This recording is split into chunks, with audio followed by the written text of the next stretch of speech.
नमस्कार दोस्तों, कैसे हैं आप सब। उम्मीद करता हूं कि अच्छे होंगे। अगर दोस्तों आपको पता ना हो तो इस समय हमारा टॉपिक जियोग्राफी से चल रहा है और कल का जो हमारा टॉपिक जहां से ख़त्म हुआ था वहीं से हम चालू करेंगे।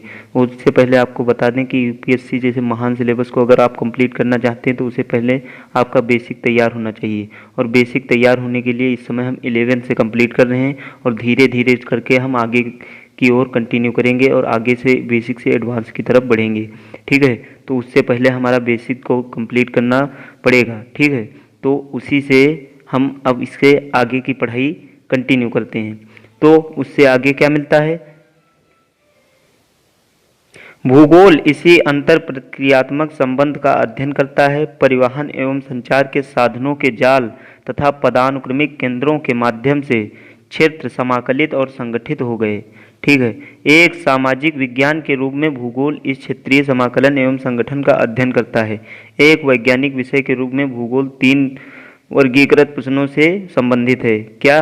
तो कुछ प्रश्न धरातल पर पाए जाने वाले प्राकृतिक एवं सांस्कृतिक विशेषताओं के प्रतिरूप की पहचान से जुड़े होते हैं, जो क्या प्रश्न के उत्तर देते हैं। ठीक है, और कुछ प्रश्न पृथ्वी पर भौतिक, सांस्कृतिक तथा तत्वों के वितरण से संबंधित होते हैं, जो कहाँ से संबंध होते हैं।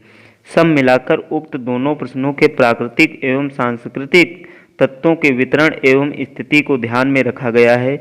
इस प्रश्नों में कौन से तत्व कहाँ स्थित हैं और से संबंधित सूचीबद्ध सूचनाएं प्राप्त होती हैं। ठीक, औपनिवेशिक काल से ही यह उपागम बहुत प्रचलित है। इन दो प्रश्नों में तीसरे प्रश्न के जुड़ने तक भूगोल एक वैज्ञानिक विषय नहीं बन सका। यह तृतीय प्रश्न व्याख्या अथवा तत्वों एवं तथ्यों के माध्यम कार्यकरण संबंध से जुड़ा हुआ है। भूगोल का यह पक्ष क्यों प्रश्न से जुड़ा हुआ है। एक विषय के रूप में भूगोल का क्रोड क्षेत्र से संबंधित होता है। ठीक है, तथा स्थानिक विशेषताओं एवं गुणों का विवेचन करता है। यह क्षेत्र तथ्यों के वितरण में स्थित एवं केंद्रीकरण के प्रतिरूप का अध्ययन करता है तथा इन प्रतिरूपों की व्याख्या करते हुए उनका स्पष्टीकरण देता है। यह मानव तथा उसके भौतिक वातावरण के मध्य गत्यात्मक अंतर प्रतिक्रिया से उपजे तथ्यों के बीच साहचर्य एवं अंतर संबंध का विश्लेषण करता है। दोस्तों, अगर आपको यहाँ तक टॉपिक क्लियर हो गया तो हम आगे कंटिन्यू करते हैं। तो आगे का हमारा टॉपिक है भूगोल एक समाकलन यानी इंटरग्रेटिंग विषय के रूप में। अब यहाँ से इसके रूप में हम कैसे पढ़ते हैं इसे। तो भूगोल एक संश्लेषणात्मक यानी सिंथेसिस विषय है जो क्षेत्रीय संश्लेषण का प्रयास करता है तथा इतिहासकालिक संश्लेषण का प्रयास करता है। ठीक, इसके उपागम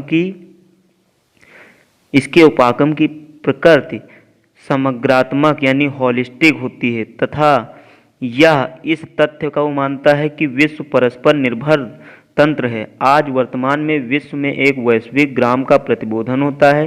परिवहन के बेहतर साधनों तथा बढ़ती हुई गम्यता के कारण दूरियां कम हो गई हैं। श्रव्य दृश्य माध्यमों यानी ऑडियो विजुअल मीडिया एवं सूचना तकनीक ने आंकड़ों को बहुत समृद्ध बना दिया है। तकनीक ने प्राकृतिक तथ्यों तथा आर्थिक एवं सामाजिक प्राचल पैरामीटर के निरीक्षण एवं परीक्षण के बेहतर अवसर प्रदान किए हैं। भूगोल का एक संश्लेषणात्मक विषय के रूप में अनेक प्राकृतिक तथा सामाजिक विषयों को अंतरापृष्ठ यानी इंटरफेस संबंध है। प्राकृतिक या सामाजिक सभी विज्ञानों का एक मूल उद्देश्य है यथार्थता को ज्ञात करना। ठीक, भूगोल को यथार्थता से जुड़े तथ्यों के साहचर्य बोधगम्यता बनाता है।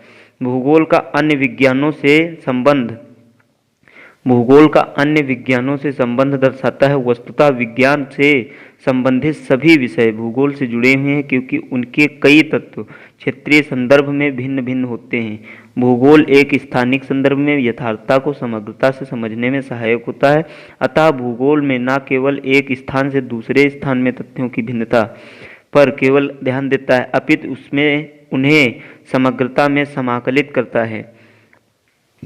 भूगोल वेत्ता को संबंधित क्षेत्रों में की व्यापक समझ रखने की आवश्यकता होती है जिससे कि वह उन्हें तार्किक रूप से संश्लेषित कर सके। यह संश्लेषण कुछ उदाहरणों की सहायता से सरलतापूर्वक समझाया जा सकता है। यथा भूगोल ऐतिहासिक घटनाओं को प्रभावित करता है। स्थानिक दूरी स्वयं विश्व के इतिहास की दिशा को परिवर्तित करने के लिए एक प्रभावशाली कारक है। क्षेत्रीय विस्तार लड़ाई के दौरान विशेषकर पिछली शताब्दी में कई देशों की सुरक्षा का साधन बना। ठीक। परंपरागत युद्ध में बड़े आकार वाले देशों ने अधिक स्थान छोड़कर समय का लाभ प्राप्त किया। नए विश्व के देशों ने चारों तरफ से विस्तृत समुद्र द्वारा प्रदत्त रक्षा कवच उन्हें उनकी मिट्टी पर युद्ध होने से बचाता है। यदि हम विश्व की प्रमुख ऐतिहासिक घटनाओं का विवेचन करें तो उन्हें से प्राकृतिक यानी प्रत्येक भौगोलिक व्याख्या की जा सकती है। भारत में हिमालय एक महान अवरोध के रूप में देश की रक्षा करता है, परंतु उसमें विद्यमान दर्रे मध्य एशिया के आक्रमणकर्ताओं एवं प्रव्रजनों के मार्ग सुविधा देते हैं। सामुद्रिक किनारे दक्षिण पूर्वी या दक्षिण पूर्व एशिया, यूरोप तथा अफ्रीका के संपर्क को प्रोत्साहित करते हैं। नौ संचालन यानी नेविगेशन तकनीक ने यूरोपीय देशों को भारत सहित कई एशियाई एवं अफ्रीकी राष्ट्रों पर उपनिवेशीकरण करने में सहायता की, क्योंकि उन्हें समुद्र के माध्यम से गम्यता मिली है। भौगोलिक तत्वों द्वारा विश्व के माध्यम भागों में इतिहास की धारा के अपरिवर्तन के अनेक उदाहरण मिलते हैं। प्रत्येक भौगोलिक तथ्य समय के साथ परिवर्तित होता रहता है तथा समय के परिप्रेक्ष्य उसकी व्याख्या की जा सकती है। भू आकृति, जलवायु, वनस्पति, आर्थिक क्रियाएं, व्यवसाय, सांस्कृतिक विकास ने एक निश्चित ऐतिहासिक पथ का अनुसरण किया है। अनेक भौगोलिक तत्व विभिन्न संस्थाओं द्वारा एक विशेष समय में निर्णय लेने की प्रक्रिया के प्रतिफल होते हैं। उदाहरणतः अब स्थान बा से स्थान 1500 किलोमीटर दूर है, जिसे विकल्प के रूप में यह भी कहा जा सकता है कि आ स्थान बा से 2 घंटे दूर है। यदि हवाई जहाज से यात्रा की जाए यह 17 घंटे दूर है। यदि तीव्रगामी रेल की यात्रा की जाए, इस कारण समय भौगोलिक अध्ययन के चतुर्थ आयाम के रूप में एक समाकलन या एक समाकल भाग माना जाता है। कृपया 3 अन्य आयामों का उल्लेख। विभिन्न प्राकृतिक एवं सामाजिक विज्ञानों को भूगोल का संबंध प्रचुर रूप से चित्रित करता है। यह संबंध 2 खंडों में रखा जाता है। अब दोस्तों हम आगे का टॉपिक क्लियर करते हैं। तो आगे का टॉपिक हमारा पड़ता है भौतिक भूगोल एवं प्राकृतिक विज्ञान क्या है। भौतिक भूगोल क्या है और प्राकृतिक यानी नेचुरल साइंस क्या है। ठीक है, तो भौतिक भूगोल की सभी शाखाएं, जैसा कि रेखा चित्र में दर्शाया गया है कि प्राकृतिक विज्ञान की अंतरापृष्ठ हैं।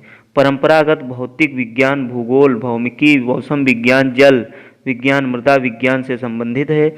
इस प्रकार भू आकृति विज्ञान, जलवायु विज्ञान, सामुद्रिक विज्ञान, मृदा भूगोल का प्राकृतिक विज्ञान से निकट का संबंध है, क्योंकि ये अपनी सूचनाएं इन्हीं विज्ञानों से प्राप्त करते हैं। जैव भूगोल, वनस्पति शास्त्र, जीव विज्ञान तथा पारिस्थितिकी विज्ञान से अत्यधिक निकटता से जुड़ा है, क्योंकि मानव विभिन्न स्थैतिक निकेत यानी निकेय में निवास करता है। ठीक है दोस्तों, एक भूगोलवेत्ता को गणित एवं कला विशेषता मानचित्र रेखांकन में निपुण होना चाहिए। भूगोल खगोलीय स्थितियों के अध्ययन से भी जुड़ा हुआ है, जो अक्षांश एवं देशांतर का विवरण प्रचुर करता है। पृथ्वी का आकार भू-आव यानी जियोइड है, परंतु भूगोलवेत्ता का मूल उपकरण मानचित्र है, जो द्विआयामी प्रदर्शन होता है। भू-आयाम को द्विआयामी में परिवर्तित करने का समाधान लेखाचित्रीय या गणितीय रीत से निर्मित प्रक्षेपण द्वारा प्राप्त हो सकता है। रेखात्मक तथा परिमाणात्मक तकनीक में गणित, सांख्यिकी एवं अर्थमिति यानी इकोनोमेट्रिक्स में प्रवीणता की आवश्यकता होती है। मानचित्र कलात्मक कल्पना द्वारा तैयार किए जाते हैं। खाका यानी जिसे हम स्केच बोलते हैं, मानस जिसे मेंटल बोलते हैं। मानचित्र एवं मानचित्र कला में निपुणता आवश्यक है। अब हमारा आगे का टॉपिक जो है भूगोल एवं सामाजिक विज्ञान यानी सोशल साइंस और जियोग्राफी। रेखाचित्र में प्रदर्शित प्रत्येक सामाजिक विज्ञान का भूगोल एक शाखा से अंतरापृष्ठ यानी इंटरफेस संबंध है। भूगोल और इतिहास में अंतर संबंध का विवरण पहले ही दिया जा चुका है। प्रत्येक विषय का एक दर्शन होता है, जो विषय के मूल अधिकार यानी रेशन डेटर होता है। दर्शन किसी विषय को जड़ प्रदान कर उसके क्रमशः विकास प्रक्रिया में स्पष्ट ऐतिहासिक भूमिका प्रस्तुत करता है। इस प्रकार भौगोलिक चिंतन का इतिहास भूगोल की मात्र शाखा के रूप में सर्वत्र पाठ्यक्रम में सम्मिलित किया गया है। सामाजिक विज्ञान के सभी विषय यथा समाजशास्त्र, राजनीति विज्ञान, अर्थशास्त्र, जनांकिकी सामाजिक यथार्थता का अध्ययन करते हैं। भूगोल की सभी शाखाएं सामाजिक भूगोल, राजनीतिक भूगोल, आर्थिक भूगोल, जनसंख्या भूगोल, अधिवास भूगोल आदि विषयों में घनिष्ठता से जुड़े हैं, क्योंकि इनमें से प्रत्येक में स्थानिक यानी जिसे स्पेटियल विशेषताएं मिलती हैं। राजनीतिक मूल का उद्देश्य राज्य, क्षेत्र, जनसंख्या, प्रति या प्रभुसत्ता का विश्लेषण है, जबकि राजनीतिक भूगोल एक क्षेत्रीय इकाई के रूप में राज्य तथा उसकी जनसंख्या के राजनीतिक व्यवहार का अध्ययन करता है। अर्थशास्त्र अर्थव्यवस्था की मूल विशेषताओं जैसे उत्पादन, वितरण या विनिमय एवं उपभोग का विवेचन करता है। इन विशेषताओं यहाँ से दोस्तों आप भूगोल के क्षेत्र और अन्य सब्जेक्ट के क्षेत्र देख सकते हैं। आप इसका स्क्रीनशॉट चाहें तो ले लें और हम एक एक करके इसको पढ़ते हैं। तो इसको पहले जूम आउट कर लेते हैं। तो जल विज्ञान, तो नीचे है समुद्र विज्ञान, मृदा विज्ञान, मृदा भूगोल, वनस्पति विज्ञान, पादप भूगोल, और प्राणी विज्ञान, प्राणी भूगोल, पारिस्थितिकी विज्ञान, मानव भूगोल, पर्यावरण भूगोल, पर्यावरण विज्ञान, सांस्कृतिक भूगोल, मानव शास्त्र, भौगोलिक चिंतन, दर्शन शास्त्र, सामाजिक भूगोल तो समाजशास्त्र, ऐतिहासिक भूगोल तो इतिहास, राजनैतिक भूगोल तो उसकी जगह पर राजनीति शास्त्र से हमें राजनीतिक भूगोल मिलता है, जनसंख्या भूगोल तो जनांकिकी से हमें जनसंख्या भूगोल मिलता है, अर्थशास्त्र से हमें आर्थिक भूगोल मिलता है, और भूगोल में परिमाणात्मक प्रवृत्ति से हमें आर्थिक सांख्यिकी मिलती है। ठीक है। और गणित एवं खगोलिकी हमें गणित एवं खगोलिकीय भूगोल से मिलता है। ठीक। भू विज्ञान हमें भू आकृतिक विज्ञान से मिलता है, मौसम विज्ञान, जलवायु विज्ञान, जल विज्ञान, समुद्र विज्ञान। और दोस्तों इतने ही हमारे हैं, तो हम आगे कंटिन्यू करते हैं। अब में से प्रत्येक का स्थानिक यानी स्पेटियल पक्ष होता है, अतएव वहाँ आर्थिक भूगोल की भूमिका आती है, जो उत्पादन, विनिमय, वितरण और उपभोग के स्थानिक पक्ष का अध्ययन करता है। इसी प्रकार जनसंख्या भूगोल जनांकिकी के निकटता से जुड़ा होता है। उपर्युक्त विवेचना से स्पष्ट है कि भूगोल प्राकृतिक एवं सामाजिक विचारों या विज्ञानों में से घनिष्ठता से संबंध से जुड़ा हुआ है। यह अध्ययन से विधितंत्र एवं उपादानों का अनुसरण करता है, जो इसे अन्य विषयों से पृथक करता है। इसका अन्य विषयों से परासरणी यानी ऑस्मोटिक संबंध होता है, जबकि अन्य सभी विषय अपना निजी विषय क्षेत्र होता है। भूगोलिक व्यष्टिपरक सूचनाओं के बहाव का अवरोध नहीं करता है, जैसा कि शरीर की सभी कोशिकाओं की एक झिल्ली या मेम्ब्रेन द्वारा पृथक की पहचान होती है, परंतु रक्त का बहाव अवरुद्ध नहीं होता।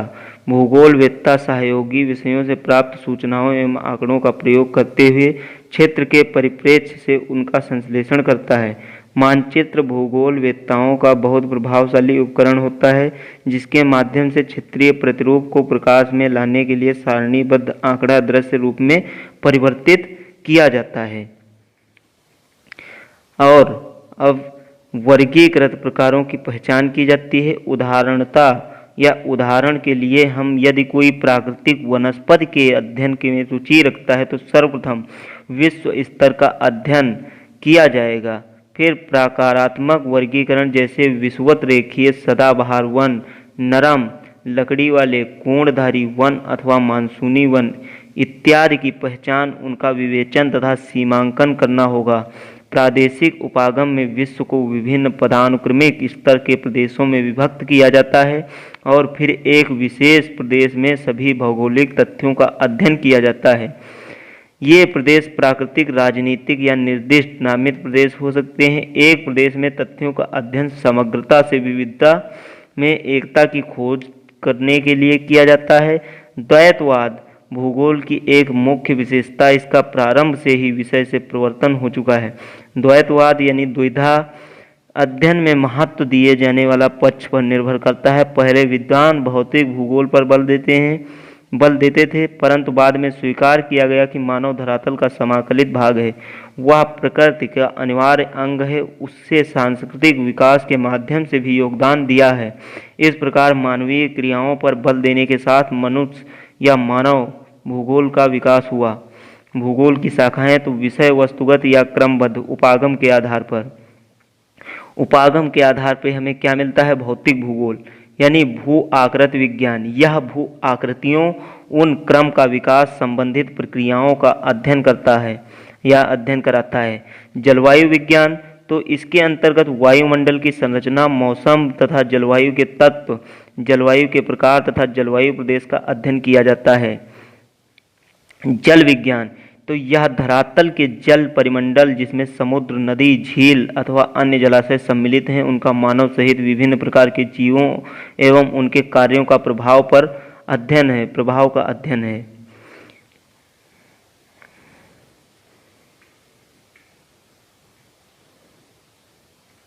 इससे आगे दोस्तों देख लें तो भूगोल की शाखाएं क्रमबद्ध उपागम के आधार पर, ये भौतिक भूगोल के मूल सिद्धांत हैं। तो सबसे पहले हम देख लेते हैं भौतिक के मूल सिद्धांत या दर्शनशास्त्र, विद्य, तकनीक, मानव, ये सब आपस में कैसे कनेक्ट हैं। तो सबसे पहले इसका डायग्राम का अगर आप स्क्रीनशॉट चाहें तो ले सकते हैं, वरना एक एक करके हम इसको पढ़ रहे हैं। तो भूगोल की शाखाएं क्रमबद्ध उपागम के आधार पर, तो विद्य एवं तकनीक, मानव, सिद्धांत और भौतिक के आधार पर। सिद्धांत या दर्शन शास्त्र के आधार पर भौगोलिक चिंतन, मानव परिस्थितिकी, भू एवं मानव निर्माण, पारस्परिक क्रिया, और विधि एवं तकनीक के आधार पर मानव चित्रकला और मात्रात्मक तकनीक, क्षेत्रीय सर्वेक्षण, भू संरचना, और भू संरचना के आधार पर GIS, GPM, LIS, और मानव के आधार पर हमें क्या मिलता है, तो सामाजिक एवं जनसंख्या एवं बस्ती, सामाजिक एवं सांस्कृतिक, जनसंख्या एवं बस्ती, आर्थिक, तो आर्थिक में हमें क्या मिलता है, कृषि, औद्योगिक, पर्यटन, व्यवहार या व्यापार एवं परिवहन, और संरचना, सेवाएं, और ऐतिहासिक, जनसंख्या एवं बस्ती, ग्रामीण एवं नगरीय मिलता है, समाज एवं सांस्कृतिक, ऐतिहासिक। और इधर देख लेते हैं दोस्तों, तो इधर हमें भौतिक में क्या मिलता है यानी फिजिकल में क्या मिलता है, तो अंतरापृष्ठ जीव भूगोल की क्या है, तो हमें उसमें देख लेते हैं। तो जलवायु विज्ञान, जल विज्ञान, मृदा भूगोल और भू आकृति विज्ञान। और अंतरापृष्ठ जीव भूगोल में क्या क्या मिलता है, तो पारिस्थितिकी और पादप भूगोल, पर्यावरण भूगोल, प्राणी भूगोल। ये दोस्तों भूगोल की शाखाएं हैं क्रमबद्ध उपागम के आधार पर, ठीक है। तो 5वें नंबर पे मृदा भूगोल आ जाती है। तो यह मिट्टी के निर्माण की प्रक्रियाओं, मिट्टी के प्रकार, उनका उत्पादकता स्तर, वितरण एवं उपयोग आदि के अध्ययन से संबंधित है। और मानव भूगोल की बात करें तो सामाजिक सांस्कृतिक भूगोल, तो इसके अंतर्गत समाज तथा इसकी स्थानिक प्रादेशिक गत्यात्मकता यानी डायनेमिज्म में समाज के योगदान से निर्मित सांस्कृतिक तत्वों का अध्ययन आता है। डायनेमिज्म, हाँ डायनेमिज्म ही है दोस्तों, वो थोड़ा प्रोनाउंसिएशन में गलत हो जाता है कभी कभी, क्योंकि हिंदी मीडियम से आप तो समझते ही हैं। और जनसंख्या एवं अधिवास भूगोल, यह ग्रामीण तथा नगरीय क्षेत्रों में जनसंख्या वृद्धि, उसका वितरण, घनत्व, लिंग अनुपात, प्रवास एवं व्यावसायिक संरचना आदि का अध्ययन कराता है। जबकि अधिवास भूगोल में ग्रामीण तथा नगरीय अधिवासों के वितरण, प्रारूपों तथा अन्य विशेषताओं का अध्ययन किया जाता है। और आर्थिक भूगोल में बात करें तो आर्थिक भूगोल हम यह मानव की आर्थिक क्रियाओं जैसे कृषि, उद्योग, पर्यटन, व्यापार एवं परिवहन, अवस्थापना, तत्व एवं सेवाओं का अध्ययन कराती है। ऐतिहासिक भूगोल की बात करें तो यह उन ऐतिहासिक प्रक्रियाओं का अध्ययन कराता है जो क्षेत्र को संगठित करती हैं और प्रत्येक प्रदेश वर्तमान स्थिति में आने से पूर्व ऐतिहासिक अनुभवों से गुजरता है। भौगोलिक तत्वों में सामयिक परिवर्तन होते रहते हैं और इसी की व्याख्या ऐतिहासिक भूगोल का ध्येय है। राजनीति भूगोल, तो यह क्षेत्र को राजनीतिक घटनाओं की दृष्टि से देखता है एवं सीमाओं को निकटस्थ पड़ोसी इकाइयों के मध्य भू-वैनवासिक संबंध, निर्वाचन क्षेत्र का परिसीमन एवं चुनाव परिदृश्य का विश्लेषण करता है। साथ ही जनसंख्या के राजनीतिक व्यवहार को समझने के लिए सैद्धांतिक रूपरेखा का विकास करता है। और जीव भूगोल में बात करें तो दोस्तों जीव भूगोल में हमें भौतिक भूगोल एवं मानव भूगोल के अंतरापृष्ठ यानी फलस्वरूप जीव भूगोल का अभ्युदय हुआ। इसके अंतर्गत निम्नलिखित शाखाएं हैं। जीव भूगोल में तो इसमें पशुओं एवं उसके निवास क्षेत्र में स्थानिक स्वरूप एवं भौगोलिक विशेषताओं का अध्ययन होता है। वनस्पति भूगोल में तो यह प्राकृतिक वनस्पति का निवास क्षेत्र यानी हैबिटाट में स्थानिक प्रारूप का अध्ययन कराता है। और पारिस्थितिक विज्ञान में तो इसमें प्रजातियों यानी स्पीसीज के निवास स्थिति में क्षेत्र का वैज्ञानिक अध्ययन किया जाता है। पर्यावरण भूगोल तो संपूर्ण विश्व में पर्यावरणीय प्रतिबोधन के फलस्वरूप पर्यावरणीय समस्याओं जैसे भूमि ह्रास, प्रदूषण, संरक्षण की चिंता आदि का अनुभव किया गया है, जिसके अध्ययन हेतु इस शाखा का विकास हुआ है। प्रादेशिक उपागम पर आधारित भूगोल की शाखाएं तो बृहद, मध्यम, लघु स्तरीय, प्रादेशिक तथा क्षेत्रीय अध्ययन और ग्रामीण इलाका नियोजन तथा शहर एवं नगर नियोजन सहित प्रादेशिक नियोजन, प्रादेशिक विकास, प्रादेशिक विवेचना या विश्लेषण दो ऐसे पक्ष हैं जो सभी विषय उभयनिष्ठ सर्वश्रेष्ठ हैं। ये हैं तो ये क्या हैं? भूगोल की शाखाएं दोस्तों हम जान लेते हैं। तो प्रादेशिक उपागम के आधार पर ये कितने भागों में बटी हैं? तो प्रादेशिक अध्ययन, क्षेत्रीय अध्ययन और प्रादेशिक विकास, प्रादेशिक विश्लेषण, प्रादेशिक योजना। प्रादेशिक अध्ययन या क्षेत्रीय अध्ययन तीन टाइप से बटा हुआ है। स्थूल प्रादेशिक अध्ययन, मध्य प्रादेशिक अध्ययन, सूक्ष्म प्रादेशिक अध्ययन। और प्रादेशिक योजना देश, ग्रामीण योजना और शहरी योजना में विभाजित है। भूगोल की शाखाएं देखो ये प्रादेशिक उपागम के आधार पर दोस्तों थी, ठीक है। अब इससे आगे हमें क्या मिलता है? तो दर्शन। दर्शन में भौगोलिक चिंतन यानी भूमि एवं मानव अंतर प्रक्रिया, मानव पारिस्थितिकी, विधि तंत्र एवं तकनीक में क्या मिलता है? सामान्य एवं संगणक आधारित मानचित्रण, परिणात्मक तकनीक, सांख्यिकी तकनीक, क्षेत्र संवेक्षण विधियां, भू सूचना विज्ञान तकनीक जैसे दूर संवेदन तकनीक, भौगोलिक सूचना तंत्र या जिसे हम GIS, जनरल इंटेलिजेंस और वैश्विक स्थिति तंत्र GPS।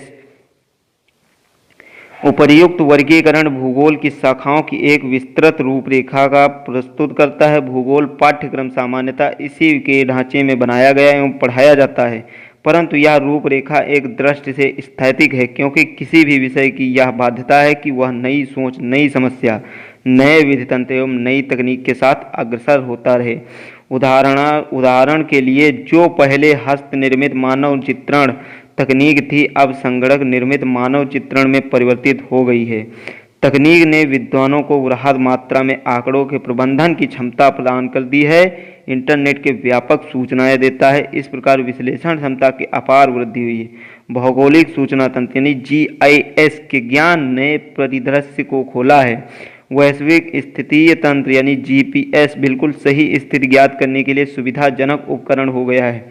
तकनीक ने गंभीर सैद्धांतिक ज्ञान के साथ संश्लेषण करने की क्षमता को बढ़ा दिया है।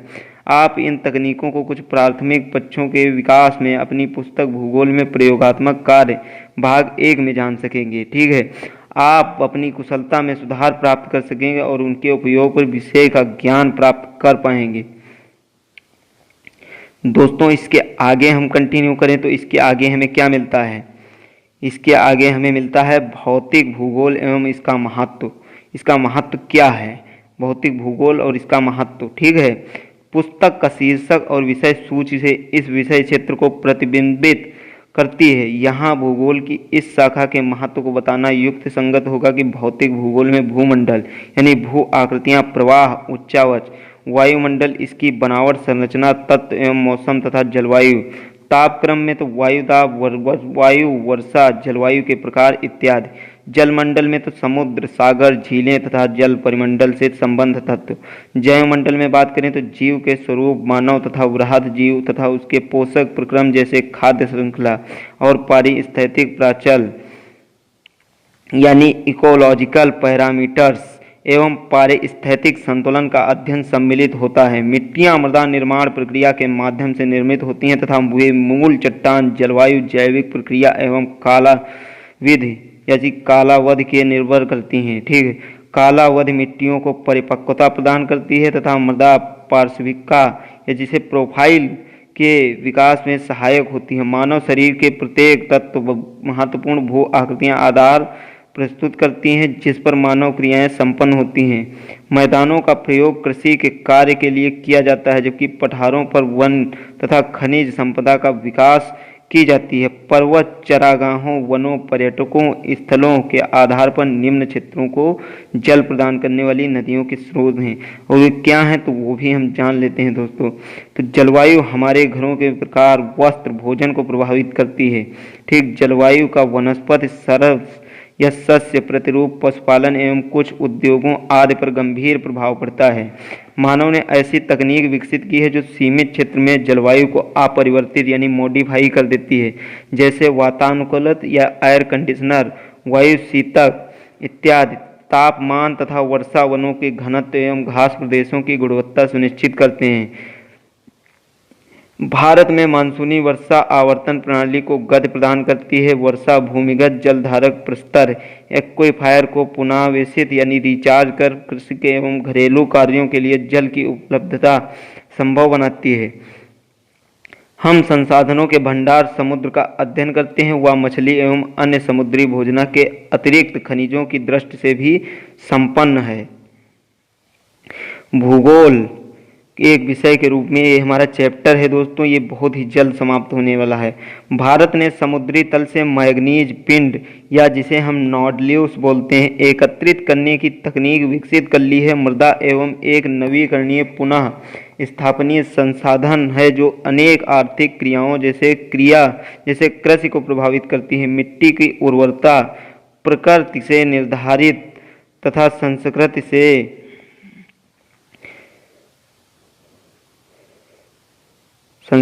से प्रेरित होती है। मृदा पौधों, पशुओं एवं सूक्ष्म जीवाणुओं के धारक जीवमंडल के लिए आधार प्रदान करती है। भौतिक भूगोल प्राकृतिक संसाधनों के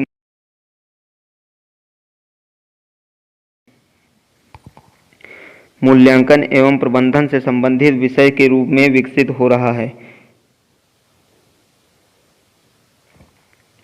तकनीक की सहायता से संसाधनों के बढ़ते उपयोग ने विश्व में पारिस्थितिक असंतुलन उत्पन्न कर दिया है। अतएव सतत विकास के लिए भौतिक वातावरण का ज्ञान नितांत आवश्यक है, जो कि भौतिक भूगोल के महत्वपूर्ण रेखांकित करता है। भूगोल क्या है? तो भूगोल का उद्देश्य धरातल की प्रादेशिक क्षेत्रीय भिन्नता का वर्णन एवं व्याख्या है। ये शब्द किसके हैं? तो ये शब्द हैं रिचर्ड हॉटसॉन के। और भूगोल धरातल के विभिन्न भागों को कारणात्मक रूप से संबंधित तथ्यों में भिन्नता का अध्ययन करता है। ये हैं अल्फ्रेड हैटनर के शब्द दोस्तों, ये आपको भूलना नहीं है। ठीक है, ये बहुवैकल्पिक प्रश्न आ गए हैं। अगर आप चाहें तो ये बहुवैकल्पिक प्रश्न जितना आपने अभी पढ़ा है उसमें से है। ठीक है, अगर आप चाहें तो इसका स्क्रीनशॉट लेके चल के लेते रहिए। और दोस्तों ये हमारा जो है आपका चैप्टर यहीं पे समाप्त होता है। अगला चैप्टर हम अगली वीडियो में कंप्लीट कर लेंगे। Thank you so much for watching this video. अगर आप यूपीएससी जैसे महान या बड़े सिलेबस को कंप्लीट करना चाहते हैं तो इसे आप चैनल को मेरे सब्सक्राइब कर लीजिए। दोस्तों सब्सक्राइब करने का पैसा कोई नहीं लगता है, आपको फ्री में सब्सक्राइब करना होता है। ठीक है, सब्सक्राइब कर सकते हैं। Thank you so much for watching this video.